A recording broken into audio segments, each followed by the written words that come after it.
ஆத்மா வணக்கம். குண்டலினி சக்தி.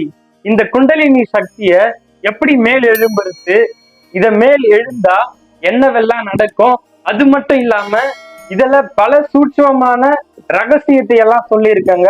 அதனால இந்த வீடியோவை மிஸ் பண்ணாம முழுமையா பாத்தீங்கன்னா மட்டும்தான் உங்களுக்கு பல இன்ட்ரெஸ்டிங்கான விஷயம் புரியும்.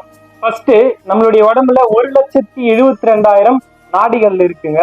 இந்த 1,72,000 நாடிகள்ல 1,00,000 நாடி சூட்சமத்துல இருக்கு. அதை நம்ம பிரம்மத்தை உணர்ந்தாதான் அதை அறிய முடியும். இந்த 72,000 நாடியில முக்கியமான நாடிகள் 3 நாடிகள்: சூரிய நாடி, சந்திர நாடி, சுசுப்னா நாடி. இதுல ரொம்ப முக்கியமானது சுசுப்னா நாடி. இததான் நம்ம முக்தி நிலை அடைகிறதுக்கு காரணம். இப்போ இந்த குண்டலினி சக்தி மூலாதாரம் தூங்கிட்டு இருக்கு. அதாவது நடு முதுகு தண்டுக்கு கீழே நம்மளுடைய மூலாதாரம் இருக்கு. அங்க இந்த குண்டலினி சக்தி தூங்கிட்டு இருக்கு. இந்த குண்டலினி சக்தி தான் ஈஸ்வரன், நம்மளுடைய ஜீவாத்மா, நம்மளுடைய மனது, இது எல்லாமே. ஸோ இந்த குண்டலினி சக்திய ஒருத்தன் ப்ராப்பரா எத்தனை வருஷத்துல மேல் எழுப்ப முடியும்னா, ஒருத்தருக்கு 10 வருஷங்கள், ஸ்டார்டிங்கே 10 வருஷங்கள் ஆகலாம், 20 வருஷம் ஆகலாம், இல்ல 40, 50 வருஷங்கள் கூட ஆகலாம். இந்த குண்டலினி சக்தினா என்னங்க? இந்த சக்தியை, இந்த குண்டலினி சக்தியை நான் ஏன் மேல் எழுப்பி கொண்டு வரணும் அப்படின்னு பல பேருக்கு ஒரு டவுட் இருக்கும். நம்மளுடைய உடம்புல மொத்தம் 7 சக்கரங்கள் இருக்குங்க. மூலாதாரம், சுவதிஷ்டானம், மணிப்புரகம், அநாகதம், விசுத்தி, ஆக்ஞா, சகசிராரம். இந்த சகசிராரம் தான் நம்ம முக்தி நிலையை அடையிறதுக்கான சக்கரம். இப்போ இந்த குண்டலினி சக்தி மூலாதாரத்துல தூங்கிட்டு இருக்கு. இத ஒருத்தர் தியானம் மூலியமா இந்த குண்டலினி சக்தியில என்னென்ன மந்திரம் சொல்லி தியானம் பண்ணா பல ரகசியங்களை நீங்க உணரலாம். நீங்க எப்படி அந்த இந்த பல சூட்சமான விஷயத்தெல்லாம் உங்களுக்குள்ள எப்படி பார்க்கலான்னு சொல்லியிருக்கேன். அதனால முழுமையா பாருங்க. இப்போ இந்த மூலாதாரத்துல இந்த குண்டலினி சக்தி தூங்கிட்டு இருக்கு. இப்போ நீங்க நல்லா தியானம் பண்றீங்க. நல்லா தியானம் பண்ணக்கூடிய ஒரு நபர் நீங்க.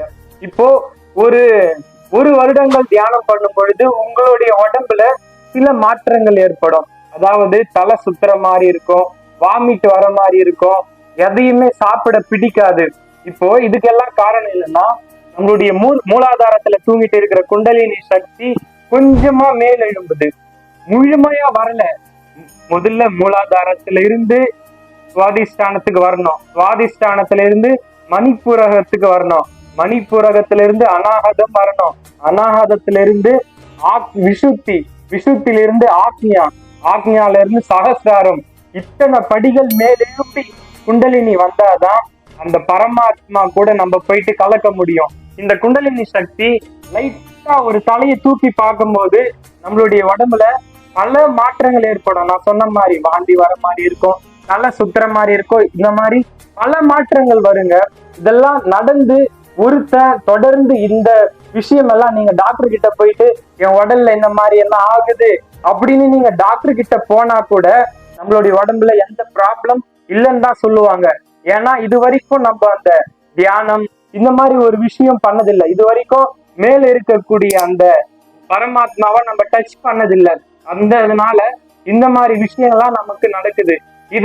இதெல்லாம் தானா சரியாயிடும். எப்ப சரியாகும்? இதெல்லாம் நீங்க தொடர்ந்து பண்ண ஐயோ இந்த மாதிரி எனக்கு எல்லாம் வலி வருதுன்னு சொல்லிட்டு விட்டுட்டீங்கன்னா அந்த குண்டலினி சக்தி திருப்பி கீழே இறங்கிடும். இப்படி இருக்குங்க, பாம்பு மாதிரி இணைச்சுக்கிட்டு நம்மளுடைய மூலாதாரத்துல தூங்கிட்டு இருக்கு. இதை நம்ம ஒவ்வொன்னா மேலெழுப்பி கொண்டு வர பல மாற்றங்கள், நம்மளுடைய உடம்பு இழைச்சி போலாம், மலத்துல ரத்தமா கூட வரலாம், இந்த மாதிரி விஷயம் எல்லாம் நடக்கும். இதை கண்டு பலந்திடாதீங்க. இதெல்லாம் உண்மையா நடக்குது. குண்டலினி சக்தின்றது அவ்வளோ சாதாரண விஷயம் இல்லைங்க. நீங்க ஒரு சக்கரம் தாண்டி வந்தாலே நீங்க ஒரு ஞானத்தை உணர்ந்துடுவீங்க. அவ்வளவு அற்புதங்கள் பண்ணோம் குண்டலினி சக்தி. பல பேர் சொல்லுவாங்க குண்டலினி சக்தி ஒரு 6 மாசத்துல விழிப்படைஞ்சிடலாம், 1 வருஷத்துல விழிப்படைய செய்யலாம். அப்படி கிடையாது. அதெல்லாம் நம்ம குண்டலினி சக்தியை லைட்டா மேல் எழும்புது, அவ்வளவுதான். இன்னும் அது தாண்டி வரல. கொஞ்சம் கொஞ்சமா தாண்டி வந்து நம்மளுடைய சுசுப்னா நாடின்னு சொன்னோம் பாருங்க. இந்த சுசுப்னா நாடியும் இந்த குண்டலினி சக்தியும் தான் நம்மள முக்தி நிலையை அடைய வைக்குது. இந்த குண்டலினி சக்தி எப்போ மேல் எழும்பி வந்து நம்மளுடைய சகசிராரத்துக்கு போதோ இந்த பிரம்மத்தோட நம்ம கலந்துடுவோம். அதாவது இறைவனை உணர்ந்துடுவோம், முக்தி நிலைய அடைஞ்சிடுவோங்க. நான் இன்னொரு ரகசியமான விஷயத்த சொல்றதா சொல்லியிருந்தேன். நம்ம உடம்புல இருக்கிற சக்கரங்கள் மூலாதாரத்துல இருந்து சகசிராரத்தை வரைக்கும் நீங்க கண்மூடி தியானம் பண்ணும் பொழுது, நான் இப்போ ஒரு எழுத்துக்கள் சொல்றேன், ஒரு 2 அட்சரம் கொண்ட எழுத்துக்கள். இந்த எழுத்தை நீங்க கண் மூடிக்கிட்டு அந்த இடத்துல கவனிச்சுட்டு இந்த ஒரு எழுத்தை மனதுக்குள்ள உச்சரிச்சீங்கன்னா கண்டிப்பா பல சூட்சமமான ரகசியத்தை பார்க்க முடியும். இந்த குண்டலினி சக்தியை உணர முடியும். என்னென்னமோ நடக்கும். அதை நான் சொல்லி தெரிஞ்சுக்க வேண்டாம், நீங்க பண்ணி தெரிஞ்சுக்கோங்க. முதல்ல மூலாதாரத்துல கண்ணை மூடி அந்த மூலாதாரத்தை அப்படியே கவனிச்சுக்கிட்டு லம் என்ற மந்திரத்தை அப்படியே மனசுக்குள்ள உச்சரிங்க. மனசுக்குள்ள லம் லம் லம், வாய் விட்டு சொல்லாம லம் லம் லம்னு அந்த மந்திரத்தை உச்சரிக்கணும். மூலாதாரம். சுவாதிஷ்டானத்துக்கு வம், சுவாதிஷ்டானத்துக்கு வம்ங்க. அதே மாதிரி சுவாதிஷ்டானம் வம் வம்னு உச்சரிக்கணும். சுவாதிஷ்டானம். மணிப்பூரகத்துக்கு ரம் ரா இம் ரம் ரம் ரம் ரம் அப்படின்னு மனசுக்குள்ளேயே உச்சரிக்கணும். அதுக்கப்புறம் சுவாதிஷ்டானம் மணிப்பூரகம் சொல்லிட்டு அநாகதத்துக்கு எம் யா இம் எம் எம் எம் எம்னு.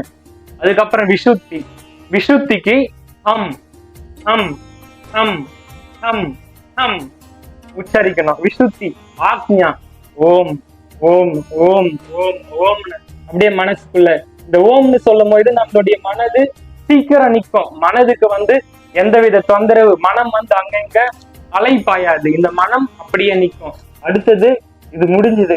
சகசிராரத்துக்கு நீங்க ஒண்ணுமே பண்ண தேவையில்ல, அந்த பிரம்மத்தை உணர்ந்துடுவீங்க. ஸோ குண்டலினி சக்தினா என்ன, இந்த குண்டலினி சக்தியை எப்படி உணரலாம், நான் சொன்ன பல ரகசியமான விஷயங்களும் உங்களுக்கு தெரிஞ்சிருக்கும். இதை புரிஞ்சுக்கிட்டாலே போதுங்க. நீங்க குண்டலினி சக்திய விழிப்படைய செய்யறது அவ்வளோ சாதாரண விஷயம் கிடையாது. இதுக்கு பல கஷ்டங்கள் நீங்க படணும், பல துன்பங்கள், நம்ம உயிர் போற அளவுக்கு கூட கஷ்டங்கள் வரும் இந்த குண்டலினி சக்தி மேலெழும்பி வர வர.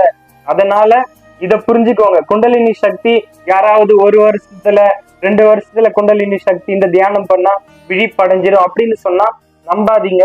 இந்த மாதிரி பல வருடங்கள் தியானம் பண்ணிட்டே வாங்க. நமக்கு என்ன கஷ்டம் உடம்புல வந்தாலும் இது தியானம் பண்ணக்கூடிய எல்லாருக்கும் இந்த கஷ்டம் வருங்க. அதை கண்டு பயப்படாதீங்க. டாக்டர் கிட்ட போனாலும் ஒண்ணு இல்லைன்னு தான் சொல்லுவாங்க. அதனால உங்களுடைய உடல் தன்னைத்தானே சரிப்படுத்தி கொள்ளும். இதை புரிஞ்சுக்கோங்க.